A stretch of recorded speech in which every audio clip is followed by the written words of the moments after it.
Hello everyone, welcome back to the part 8, that is chapter 8 of hematology. In this video, our topic is going to be E, S and R, that is erythrocyte sedimentation rate. Consider subscribing to my channel for more of medical content and health tips. Erythrocyte sedimentation rate. Let's understand what is ESR. Normally, the RBC remains suspended uniformly in circulation, hence called the suspension stability of RBCs. If blood is mixed with anticoagulant and allowed to stand on a vertical test tube, the red cells settle down due to gravity with a supinant layer of clear plasma. Now, the rate at which the erythrocytes settle down is called erythrocyte sedimentation rate.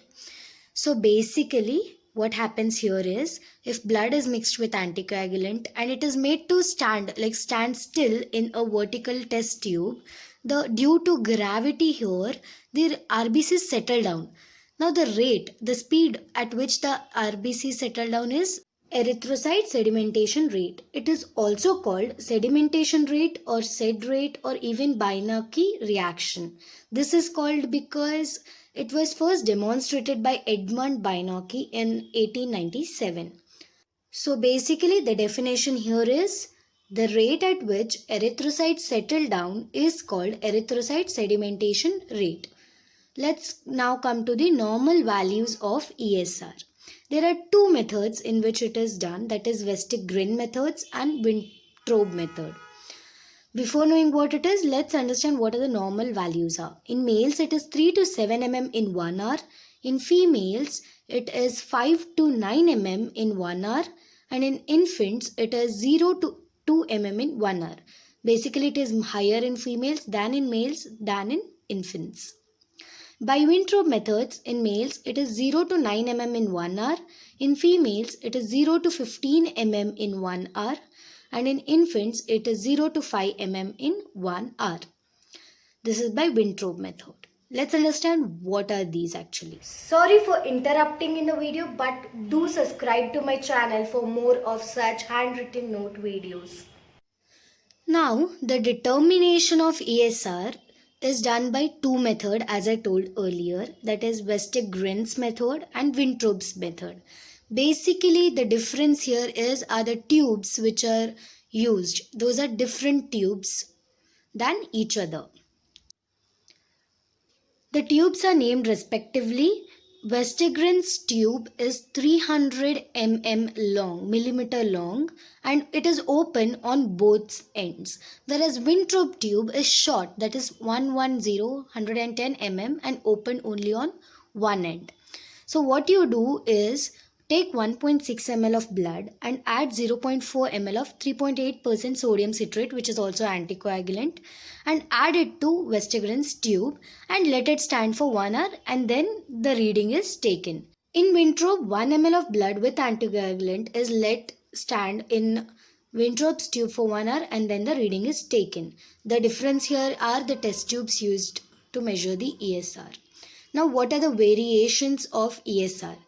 As we have seen earlier, basically there is physiological variation and pathological variation. In age, ESR is less in children and infants.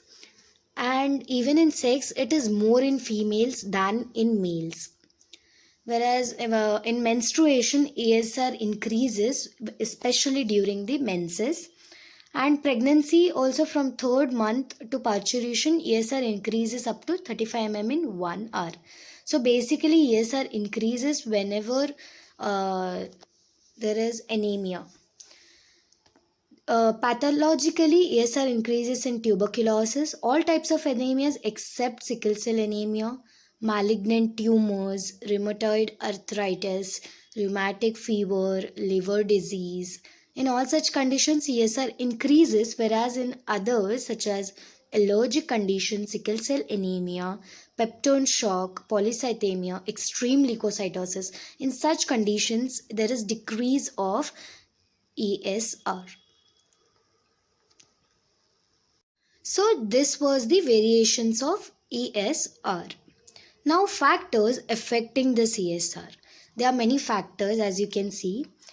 But before that, the CSR is a very cheap test, but it cannot tell you what the exact problem is, but it helps more often in prognosis of inflammatory chronic diseases or any diseases. It helps in prognosis of the condition, that is the growth or the betterment of the presenting disease.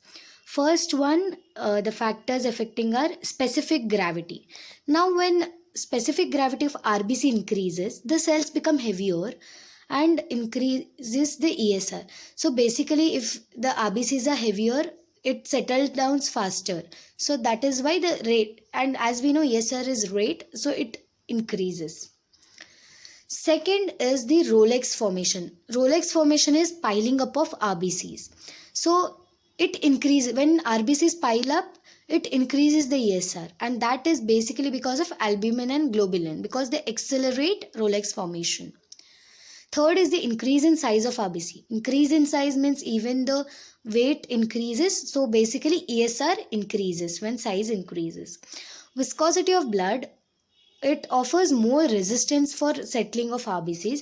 So here ESR decreases. So when viscosity of blood, that is due to plasma, it increases, the speed at which the settle down of RBC takes place is decreased. When RBC count increases, viscosity increases. So ESR decreases. Now more number of RBC, resistance more, ESR decreases. RBC is less, viscosity is less, ESR is more, means settle down faster. So this was all about the ESR. If you find this video helpful, let me know in the comment section.